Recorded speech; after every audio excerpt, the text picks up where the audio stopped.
Good morning po sa atin pong lahat. Kahit po medyo pagod po at nagpesta kahapon po, ngayon po ay mamaya po ay magpapalit po ang bagong taon. So nagre-ready naman po ako kung ano po naman ang aking paggagawin.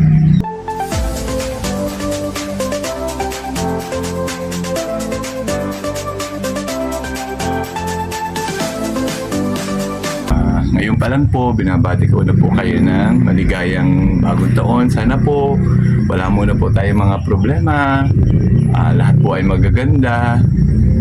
Tayo po ay dumami po ang blessing. At ang bawat blessing po na dadating sa buhay natin, pasalamat po tayo sa ating Panginoon. So, Happy New Year po. At ako po lang ay marami pa uli pong gagawin sa loob ng bahay. Salamat po.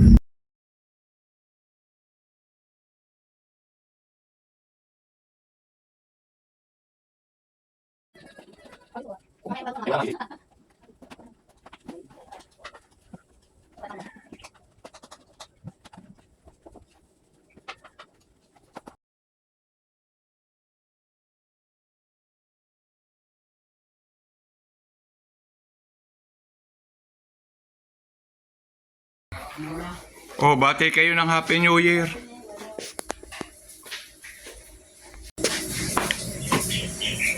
Oh, sige ha, sabi. Happy New Year! Happy New Year! Oh, isa pa. Happy New Year! Malen! Oh, parinig, mag-New Year naman tayo. Ay, kita na naman dalawang magka... Natulog na kami kagabi. Yan. Oh, ang hipag ko natin na. Oh, magbabagong taon. Magdadayo ng amusal. Yung mga tirahong... Mag-aalmusal Nung kami. piyesta, kahapong piyesta. Yan, busy-busy na po uli kami. Babatiin na namin po kayo ng Happy New Year. Happy New Year! Happy New Year po sa inyong lahat.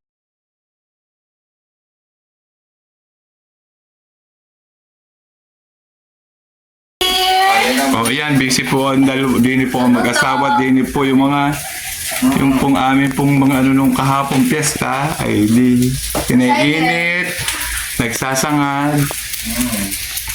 Ako po'y pagod na, hindi na po ako makakapagluto. Ay sila po'y nagparinihan, tamang-tama. Ayan, ayan. Kasweet na naman po nilang dalawa. Sila na naman po ang lagi kong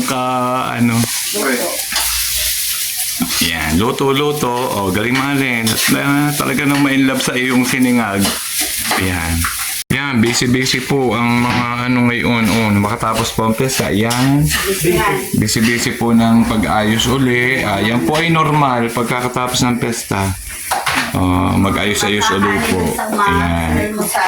Yan, nakasita po muna ako ng hipag na nagpaayos-ayos ng kaunti. Yan, timpla muna ng kape at ng...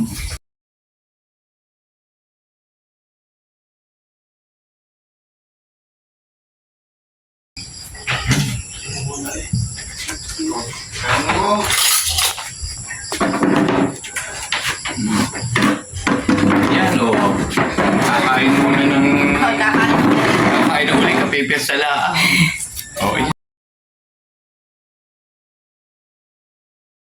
Yan po, may dumating pa pong isa at makikisaid po ng aming terasa piyesta. Lakad na doon. Aalsin ko na po yung nakalagay na Happy Fiesta. Ilalagyan ko naman po ng Happy New Year. Wala na po akong makita ng typewriting.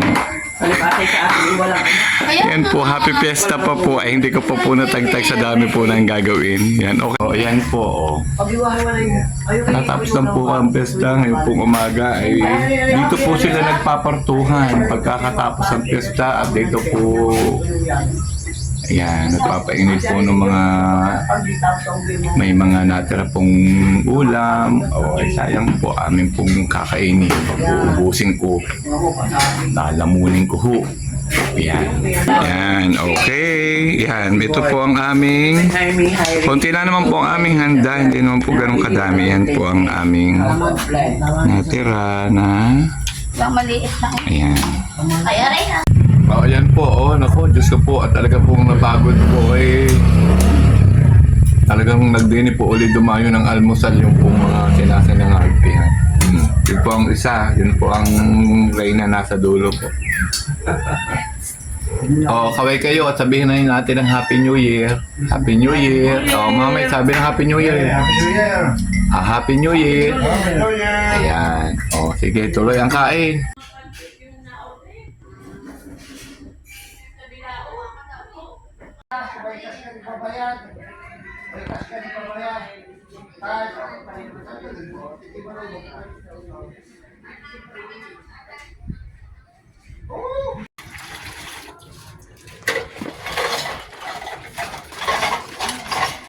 Yan, may bata pong humingi ng kalakal ay akin pong ibinigay.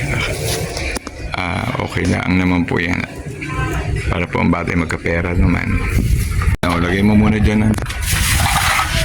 Yan, babalik mo lang yan ha. Sige. Ayan, kaganda ng ano yan. Magandang hila eh. Magagaya din yan ng mag-aano. Yan. Yan, o di kayo.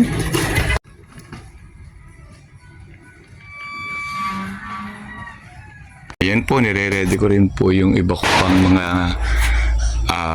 lokban na pinagbili ko po kaso isa lang po ang bumili. Si Ma'am Daisy Belela po. Ayan. Nakakatuwa po. Kaya po, nung makabili po sa akin ay binigyan ko pa uli po nung magpunta po nung piyesta. Pinuno po namin ng supot. Ayan, kasama po yung isa pa, aking BFF na si Ma'am Glenda na isinaglit po niya din eh. Ayan po ang mag-aabang po ako ng mga dadaan at akin naman po bibigyan yan po ang iba. Meron na po akong gagamitin dun sa pang-amin. Ayan, so binigyan ko po yung mga nakikita kong nadaan. Hindi ko na po binibidyo at baka po hindi like. Ayan, so pamimigay ko po ay napitas ko po ng medyo hindi pa po hinog. Baka ho ang paghinog nito ay sa sunod daw uling bagong taon. Joke lang po. Yan, sana maraming dumaan at nang bibigyan ko at nang maubos.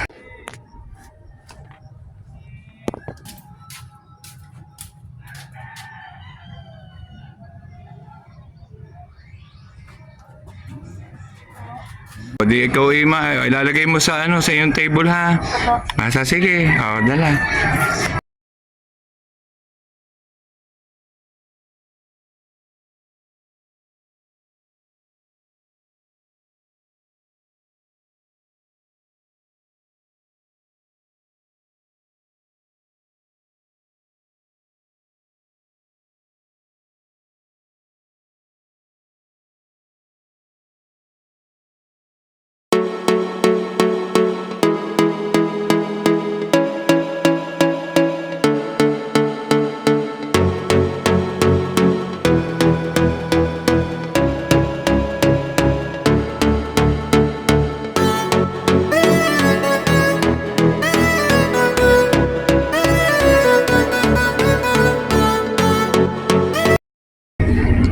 Finally po, nakatapos na po ang piyesta. So, iaayos ko naman po uli ang ginamit.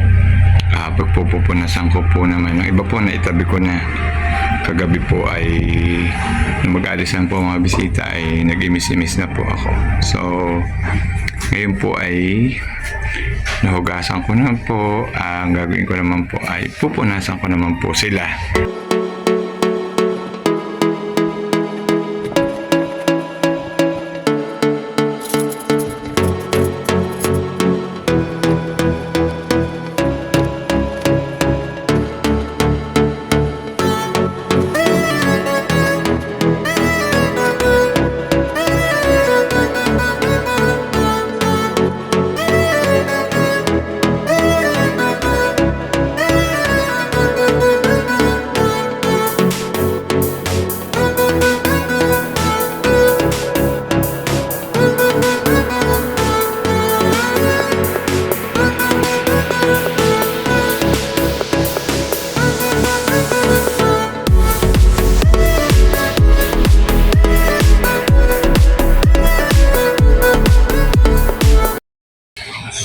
Okay na po. Ayan. Itatabi ko na po. pwede na po uling ilagay sa kung saan ang kanilang mga lalagyan. So, kakalaw din po ang mag-ayos-ayos.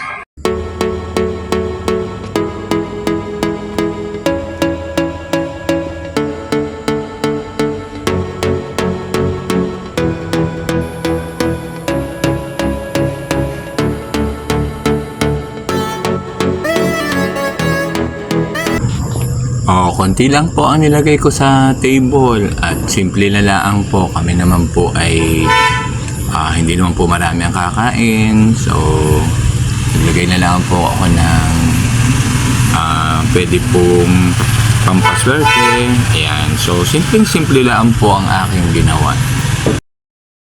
Ako na lang po muna ang nagpipicture, nagsaselfie sa sarili kasi tulog po ang mami pa. Mami ako po gigisingin.